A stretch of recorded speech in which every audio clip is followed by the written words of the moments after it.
Qu'est-ce que Joe Rogan, Elon Musk, Iman Gadzhi, Tim Ferriss ou encore Andrew Huberman ont-ils tous en commun? Eh bien, ils ne se contentent pas de construire des followers, ils construisent des armées.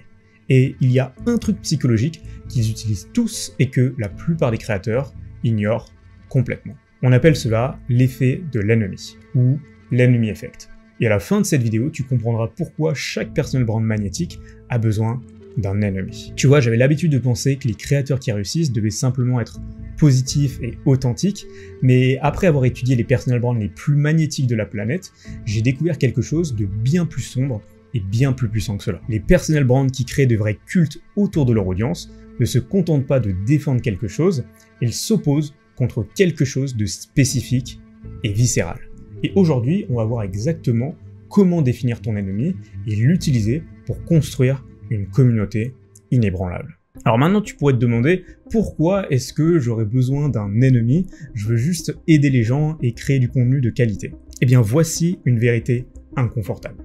Ceux qui échouent à construire une brand impactante et une audience engagée font tous ces trois mêmes erreurs fatales. Le premier problème, c'est que plus d'informations ne signifie pas forcément plus d'impact et ne va pas forcément faire changer le comportement des gens et de son audience. Sans émotion, tu es remplaçable. Le deuxième problème est que le fait de ne pas avoir défini d'ennemis clairs te rend ennuyeux et paradoxalement peu fiable et peu digne de confiance. Et la troisième problématique, c'est que le manque de clarté sur ce que tu défends et sur ce contre quoi tu te bats va t'empêcher de construire une audience fidèle et engagée sur le long terme. Le piège de l'information, c'est que les messages marketing ont tendance à se concentrer uniquement sur l'information, mais souvent, l'information ne suffit pas. Plus d'infos ne va pas forcément faire changer le comportement de ton audience et les pousser à l'action. Ils ont besoin de quelque chose de plus et c'est là que les émotions entrent en jeu. Dans le livre Contagious, l'auteur parle justement de comment les émotions sont un facteur important dans le partage. Lorsque nous nous sentons impliqués, nous partageons. Les contenus qui suscitent des émotions positives telles que l'émerveillement ou les émotions négatives telles que la colère ou l'anxiété, à fort taux de stimuli, sont davantage partagés. Et donc, l'excitation ou l'activation physiologique pousse les gens à agir. Lorsque nous sommes bouillonnants, nous partageons. Et quelque part, on sait tous ça, n'est-ce pas? C'est pas une nouvelle information, on sait tous d'une certaine façon que nous prenons des décisions basées sur l'émotion et qu'on justifie ensuite ces décisions basées sur la rationalité. Mais si je te disais qu'une des meilleures façons justement de déclencher des émotions pour rendre ta marque mémorable est en fait de choisir un ennemi. Et si je te disais que toutes les top personal brands l'utilisent. Par exemple, l'ennemi de Tim Ferriss, ça va être la semaine de travail à rallonge, la culture du burn-out et du surmenage.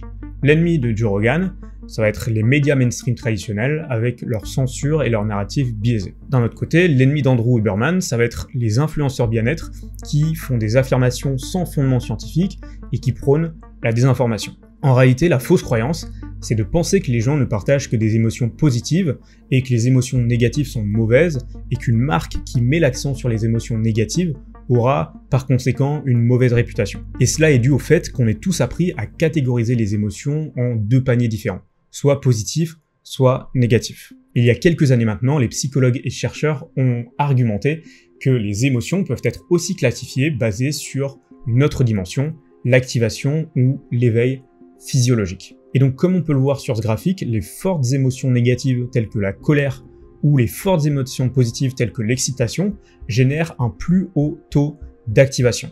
Et donc, des études ont montré que les émotions à forte magnitude, notamment les émotions négatives, génèrent davantage de partage et donc sont davantage véhiculées. Et donc, la meilleure façon de rendre ta marque mémorable grâce à l'émotionnel va donc être de choisir un ennemi. Et lorsqu'on y pense, c'est assez logique, puisque l'effet de l'ennemi se retrouve un petit peu partout. Les médias, par exemple, connaissent ce biais et utilisent excessivement les émotions négatives pour te faire réagir, partager et continuer à regarder les informations avec des faits toujours plus provocants. D'un autre côté, on va avoir les gossips entre collègues qui sont toujours axés autour d'un ennemi commun, que ce soit le collègue un peu bizarre ou que ce soit le boss tyrannique, ou encore les supporters dans les stades qui hurlent contre les équipes adverses, les vilains dans les films également qu'on ne peut s'empêcher de haïr, on veut qu'ils meurent, eh bien c'est vraiment l'effet de l'ennemi à son paroxysme.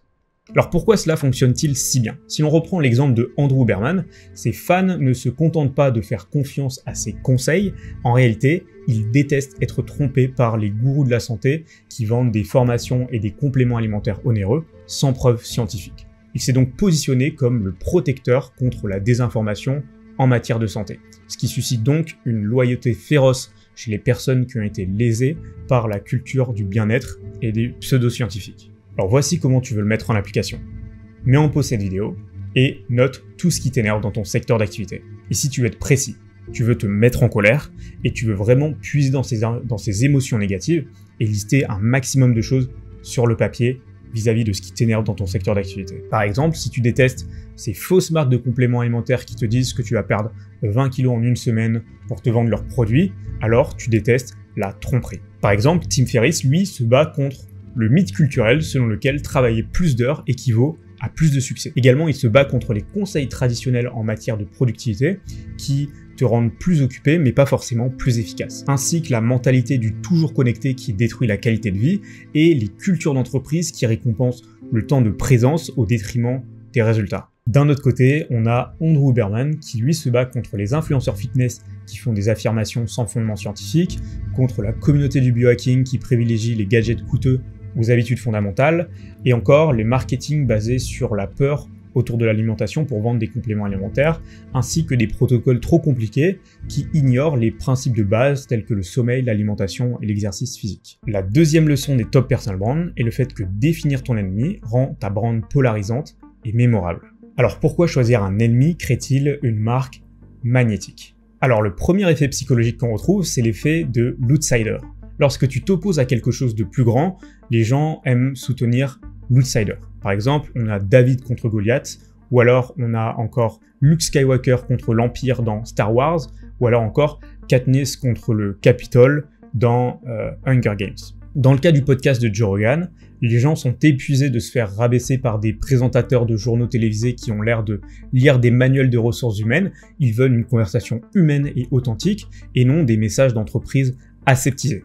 Et un moment viscéral qui a vraiment déclenché une forte émotion au niveau de son audience était lorsque, par exemple, CNN avait qualifié le traitement de Covid de Joe Rogan, donc à l'époque du Covid, de vermifuge pour les chevaux, alors qu'il était prescrit par des médecins. Son public a vraiment ressenti personnellement cette malhonnêteté, et donc ça a confirmé leur soupçon que les médias du grand public mentaient sur les personnes qu'il n'aimait pas, et donc ça a renforcé cet effet de l'outsider qui a fait que son audience supportait encore plus Joe Rogan vis-à-vis de ce géant des médias américains. Et donc pourquoi est-ce que l'audience de Joe Rogan détestait son ennemi, qui sont les médias traditionnels? Tout simplement parce que son audience veut pouvoir penser par eux-mêmes et explorer des idées, et non recevoir des conclusions à la petite cuillère. Lorsque les médias affirment que la science est établie sur des questions qui sont assez complexes et encore en réalité très floues, tout ce qu'ils font, c'est attiser la curiosité et le scepticisme naturel de ces personnes-là, qui vont aller chercher, au contraire, beaucoup plus de conversations nuancées sur les podcasts de Joe Rogan. Un autre événement marquant montrant cet effet de l'outsider a été lorsque Spotify a tenté de supprimer des épisodes de Joe Rogan ou d'ajouter des messages d'avertissement sur son contenu. Ici, le public de Joe Rogan a eu l'impression que son accès à l'information était contrôlé, car pour eux, il ne s'agit pas d'être en accord avec tous les invités, mais d'avoir le droit d'entendre des points de vue différents. Ce qui nous amène au deuxième aspect psychologique, qui va être le nous versus eux. Ce phénomène déclenche la colère ou l'anxiété d'une force contre laquelle se battre. Donc ça rend une brand polarisante, soit tu es avec nous, soit tu es contre nous. Et ce qui est super intéressant ici, c'est que ça nous permet d'affirmer une position et des valeurs fortes.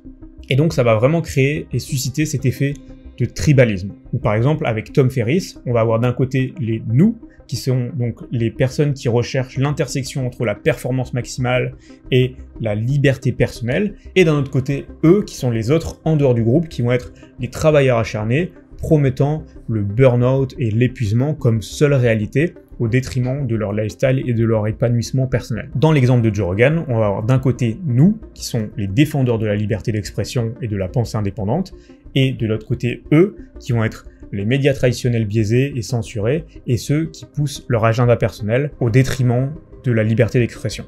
Le troisième phénomène psychologique qu'on va retrouver va être le besoin social d'appartenance. Ici, c'est vraiment le fait de s'identifier à un groupe qui va exploiter un trait humain profondément enraciné dans notre psychologie. Par exemple, à l'époque des cavernes, l'appartenance à une tribu était essentielle et critique pour la survie. Cela donnait un avantage évolutionnaire. Car d'un côté, la technologie, notre environnement et notre société a énormément évolué, mais notre cerveau reptilien et primitif, lui, est resté le même. Et le quatrième effet psychologique de se créer un ennemi va être que notre audience va pouvoir voir son propre reflet à travers ton contenu et ta brand. Cela crée un sentiment de « je ne suis pas le seul », on est pareil, cette personne est exactement comme moi, on a cette même opposition.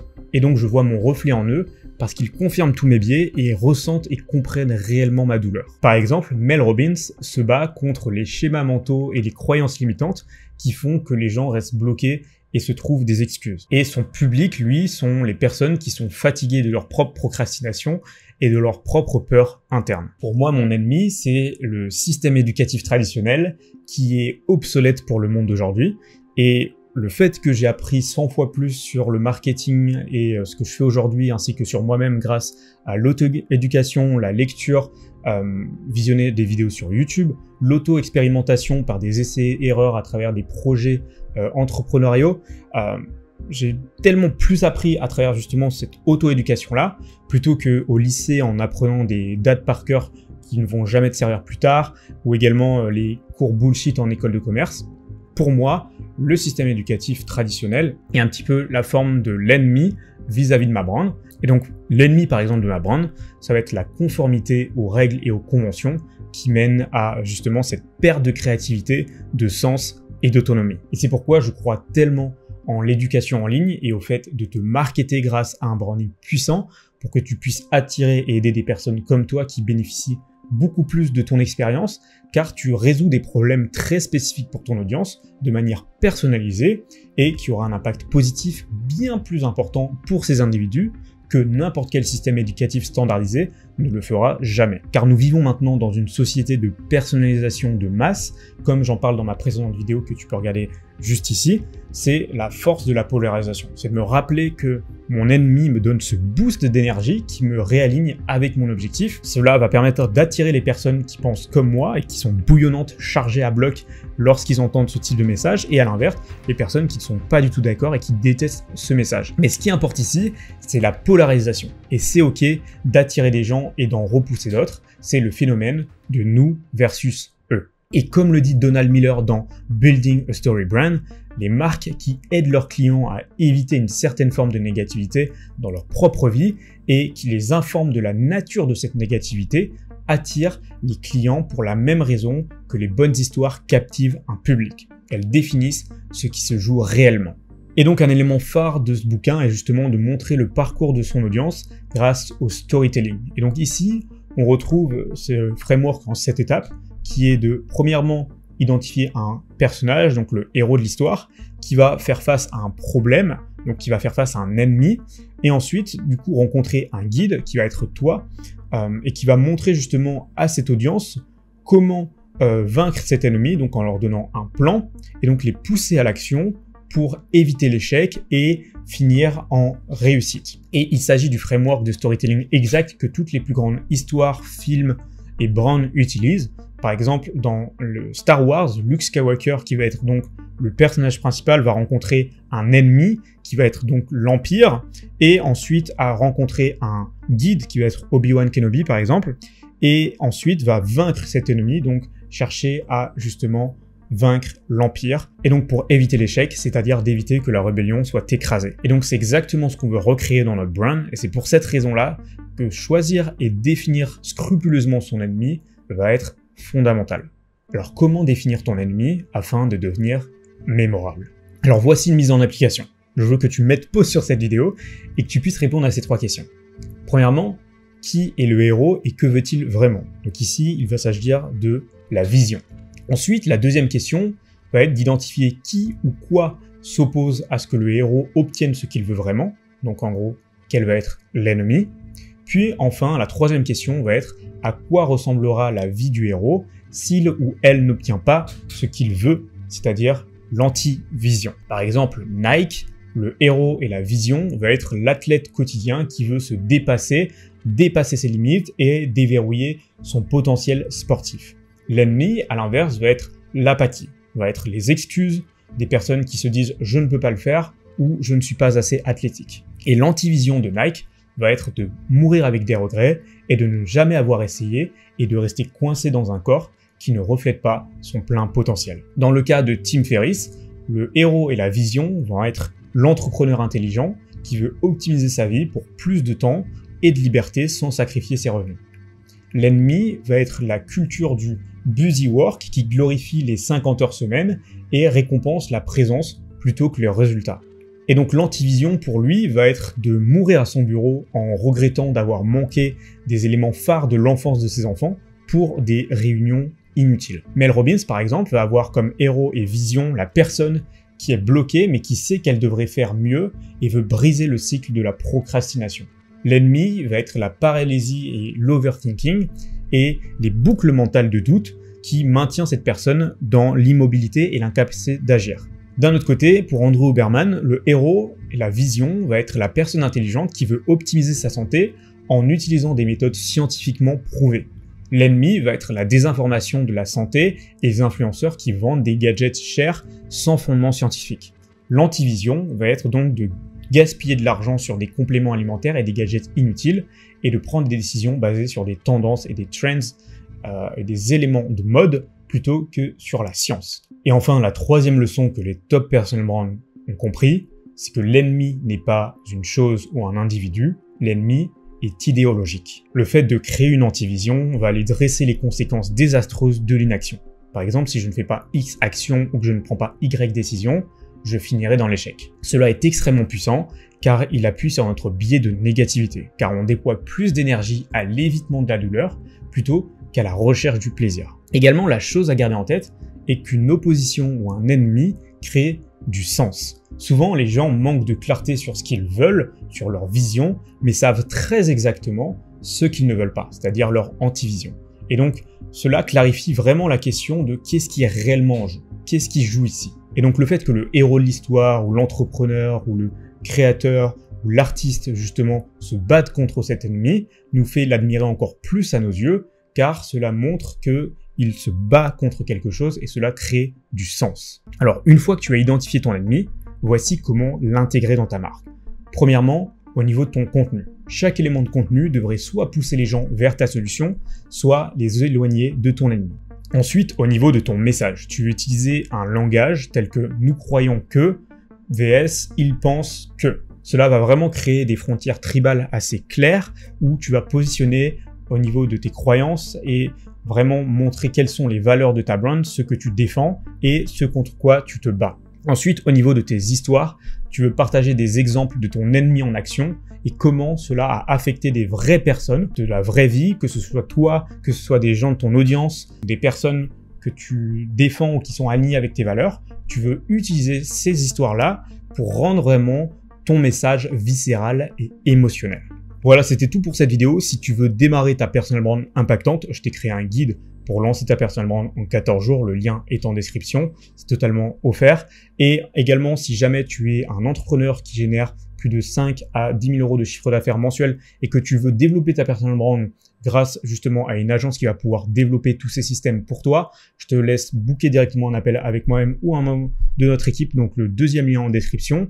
D'ici là, si ça t'a plu et que tu veux voir d'autres vidéos de ce genre autour du branding, je te laisse t'abonner, liker et puis on se dit à très vite dans la prochaine vidéo.